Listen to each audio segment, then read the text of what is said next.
Kia ora te iwi e haere ake nei I te karere. Ko tētahi o ngā kaupapa kei te pori o te ngutu I tēnei wiki aro hai hai roto I te wharepāre mata ko Whānau Ora.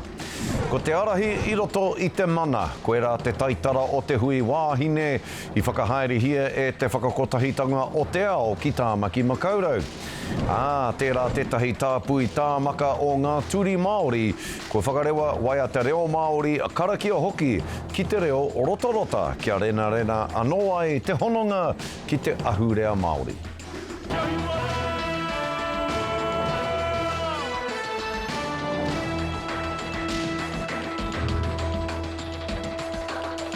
Nō reira, kei ngā mana whenua, kei ngā mana moana, kei ngā mana mataara waka huri noa I te motu nau mai ki te karere I tēnei rā. Ko tētahi o ngā kaupapa kei te pori o te ngutu I tēnei wiki aro hai hai I te wharepāre mata ko Whānau Ora. Ai rā nei ka rahi te kotahirau e 88 miliona tāra hei whakahaere I te kaupapa I tēnei tau pūtea. Hei tā te minita o Whānau Ora, hei tā tamapōtaka, mā te kohi I ngā raraunga ka pakari ake te kaupapa.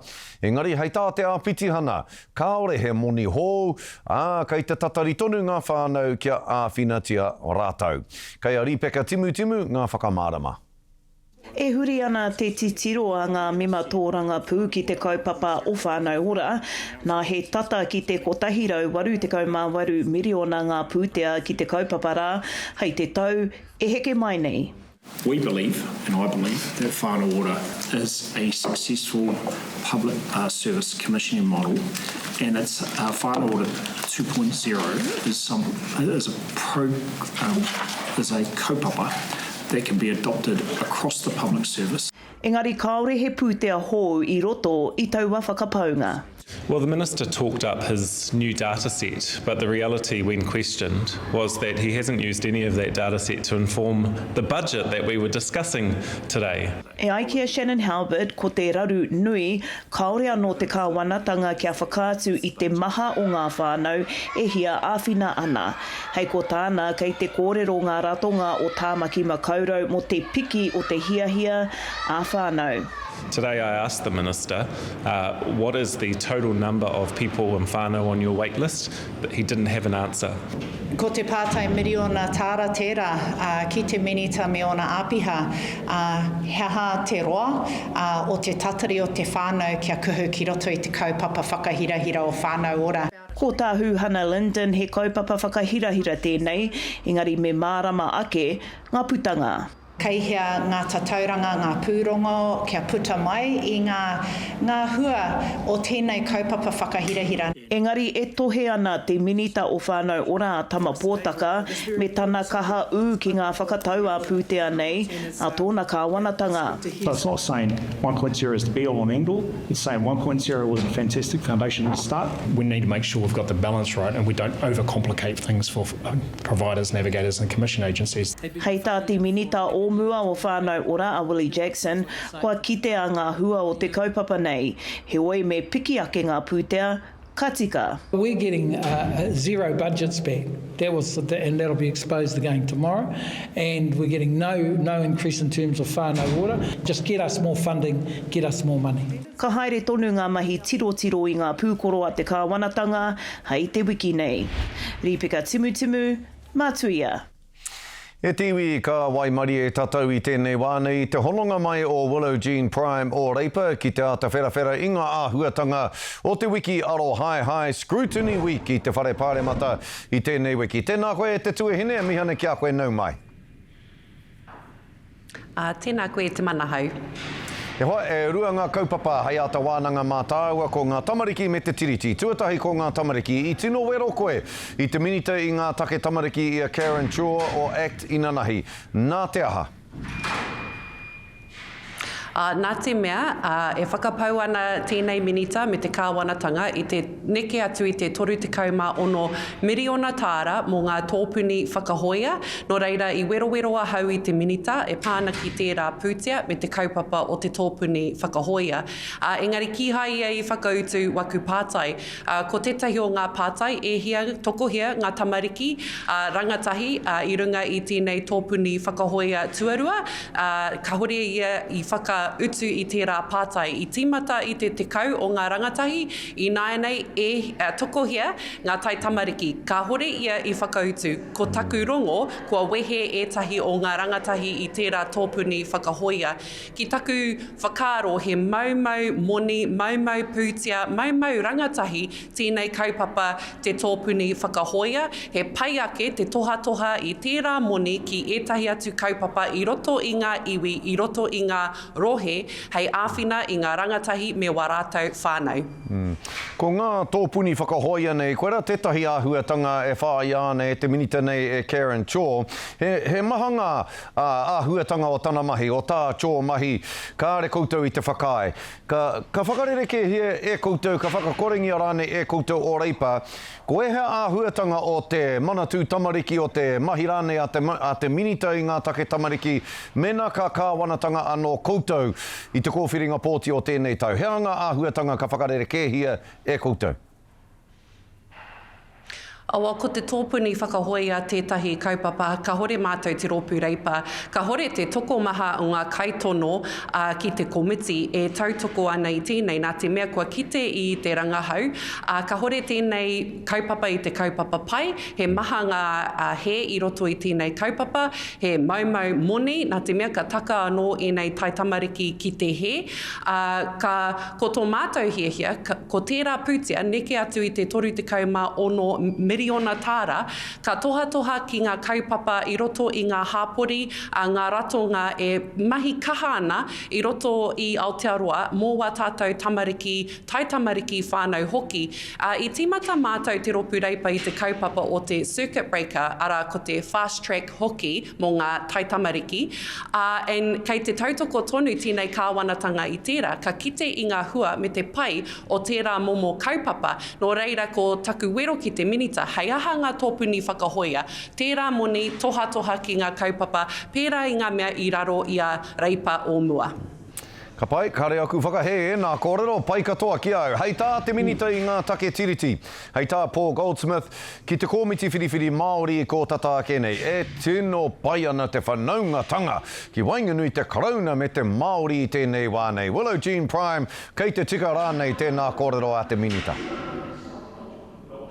E ki, ka hore ahau e whakapono ana ki wana kōrero, e whakarongo ana hau ki ngā iwi i roto i tōku ake rohe o te tai tokerau, me ngā iwi puta noa i Aotearoa. Ki te pērā, te pai o te noho, o te hononga o te karauna me te iwi Māori, he aha te take kei mua i te aroaro o te traipūnara i tēnei wā, ngā iwi e wero ana i tēnei kāwanatanga, me wā rātou mahi e pāna ki te mātauranga, e pāna ki ngā mātāpono o te tiriti o Waitangi. He aha te take i kaha whakahe ngā mahi o tēnei kāwanatanga mō ngā kaunihira ārohe, me ngā komiti, me ngā kai kōrero Māori i runga i wera. Ka hore ia e tika ana, ka hore wana kōrero e tika ana te pai o te noho o te Māori me te karauna i tēnei wā. Te au nei kāri i Aotearoa nei, nei marama nei, nei tau nei, kia kite ia i te he o te mahi a te kāwanatanga ki te iwi Māori. Hei tāna no hoki, hei tā Paul Goldsmith, tērā pēa ka whakaurua he wāhanga motuhake ki te whakataunga tiriti a Ngāpuhi e ki ana, kei te whakae ngā taha e rua, te karauna me Ngāpuhi, kia kaua ngā taha e rua nei e whakae i tuku a Ngāpuhi i tō rātou mana motuhake ne, e whakae ana kia kaua e whakae.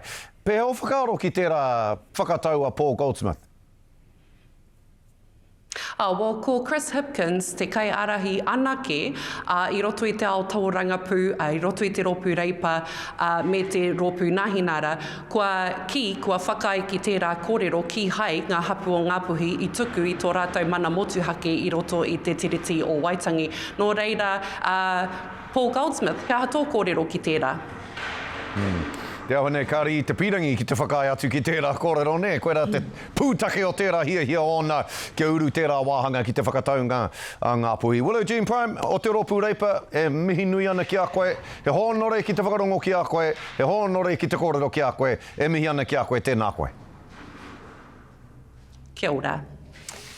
Ka te tiwi, ko te arahi I roto I te mana, koe rā te taitara o te hui wāhine I whakahaere hia e te whakakotahitanga o te ao ki Tāmaki makaurau. He hui e ake ana I ngā wāhine Māori kia whai I ngā tūranga kaiarahi I konei me te ao whānui katoa. Hei tā tētahi o ngā kaiarahi nei, kāore ia I te whakaaro nui ki ngā taupātanga, engari kē ia me pēhea te turaki I aua taupātanga. Ka takatū ngā wāhine māia ki te ao kai arataki. As someone who's made a career really, not just of being a lawyer, but of asking New Zealanders to think harder and more honestly about power and how they use it. We are increasingly in a time where we want to build inclusive change and inclusive systems. So I think bringing together emerging leaders, women from different backgrounds, different cultures, different generations to accelerate change. It's all about collaboration and building inclusive systems. So I think it's very, very important. It's a critical event, actually. Me mutu te wānanga mō ngā taiapa, me kōke whakamua. Māori women, we have perhaps we could face it with, we're coming from a deficit or underrepresentation and all the rest of it, but it's important, one, that we're in the spaces and also just to believe, because it's the old adage that you have to see it to believe it, and I think it's further than that, we can be it as well, and so this is about excellence, it's about being in spaces that perhaps we haven't traditionally been in, and it's about that belief that those spaces are intended for us as well. How many people here today have said to yourself this week, what do I want?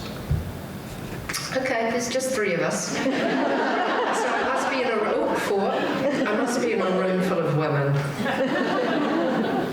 Kua ki te rūma I ngā momo iwi o Aotearoa, Āhia mai, Māori mai, Pākehā mai, Pasifika mai. I think everywhere where wāhine are is significantly important. It's really, really important at this stage and in this current climate and where we are as a nation, as a country, for wāhine to come together and awhi each other, tautoko each other, and really share, the problems and the wero that we face on a daily basis. So this is the space where we come to share stories, talk about each other, and share the problems that we do face as wāhine. And that's what I love about this platform, is like hearing story sharing and storytelling from those who are actually made it to the top and who are on their way to the top. We received a reward very humbly, and it was probably the most eye-opening conversations I've ever had. Kei te tihi o ngā maunga a Māori, engari pēwhia te toia ngā pia ki taua taumata. I've learnt that we can afford to have more of us, and more specifically, more Māori women, and not just because we can and should be there, because these spaces are intended for us as well, and we bring a multiplicity, and it's one thing that I admire in Hana, in that she is present in spaces, but also she's able to articulate and inspire, and those things can all be true. E tiwi hei muri ake I ngā whakatairanga, tērā tētahi tāpui tāmaka o ngā turi Māori, ko whakarewa waiata reo Māori, karakia hoki ki te reo o rotorota, kia rena no ai te hononga ki te ahu reo Māori, e karema kia mau tonu mai. Hoki mai anō ki te karere, ko roarawa te hononga o ngā turi Māori ki te ao Māori e pi tawi ana. He kore hoki no rātou e whai wāhi nui ki te reo me ngā tikanga I nei tau maha nei. Hioi tērā tētahi tāpui tāmaka o ngā turi Māori te para I te ara, e rereke ai tērā āhuatanga.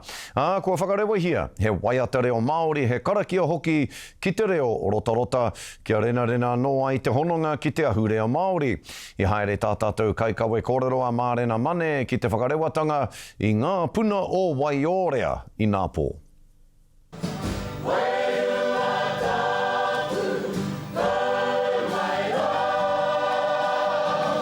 Koinei noa te waiata reo rotarota e tino mōhio tea whānui tea ana, a nā whai anō ko waihoa ngā tituri ki waho I tō rātou ahurea.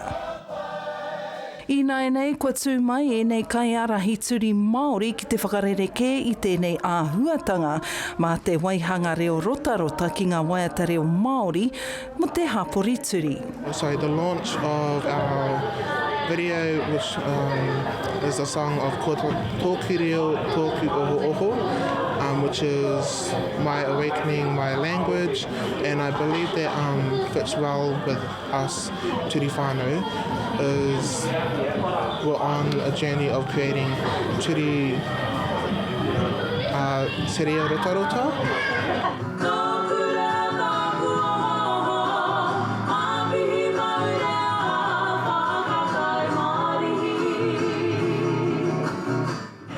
E noho poho kereru ana hau na runga i te mari e kua tai mai te pōnei ki te whakanui i ngā mahi.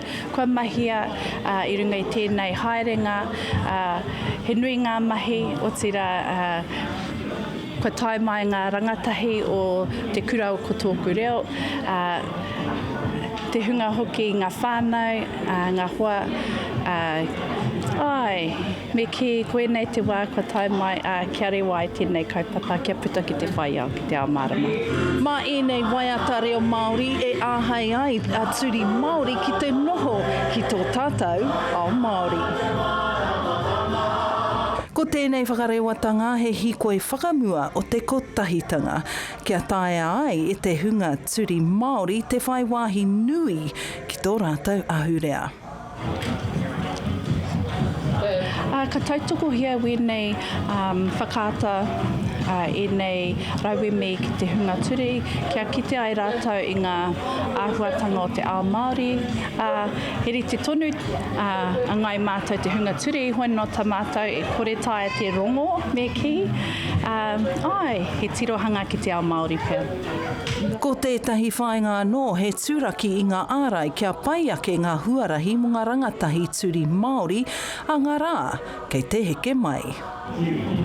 Ka puta tēnei kiriata, marunga i te ipurangi, hei reira i taia te whakamahi mō te hāpuri, kia whai akoranga o tira he mea hei tākoha atu ki te katoa, kia ako rātou i tō tātou reo.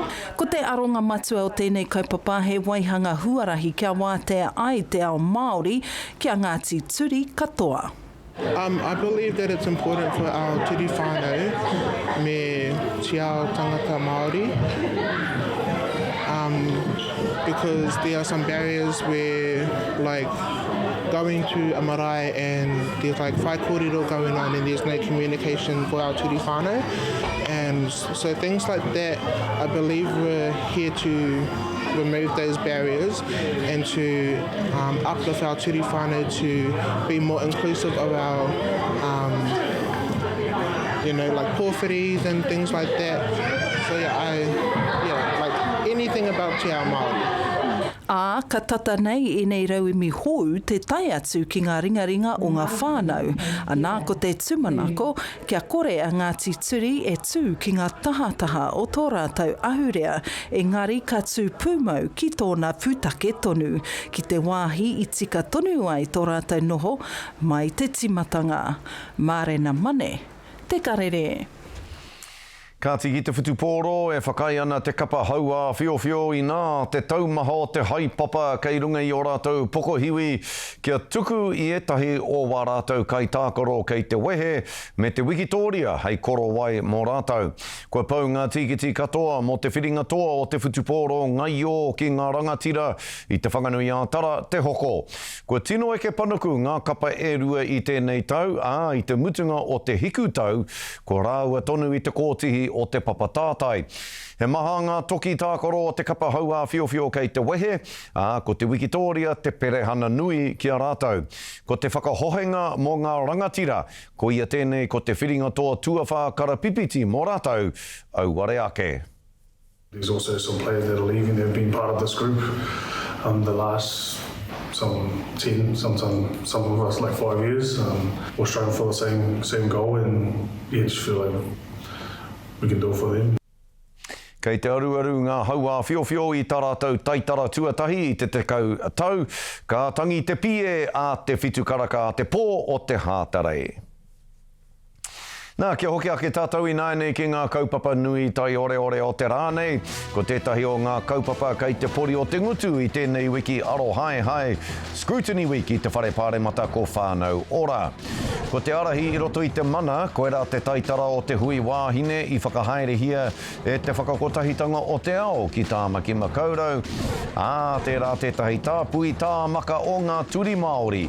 Kua whakarewa waiata reo Māori, karakia o reo Māori hoki, ki te reo rota, kia rena no ai te hononga o ngā turi ki te ahurea Māori.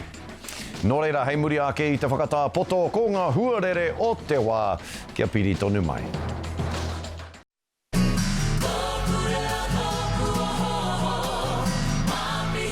Ka pai, hoki mai anō ki te karere karema, Anei e haere ake nei ko ngā tohu huarere moa popo.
Wenerei tiwi koe nā tā te karere I tēnei rā e mihi whānui atu ana kia koutou katoa tēnā koutou tūrou Hawaii.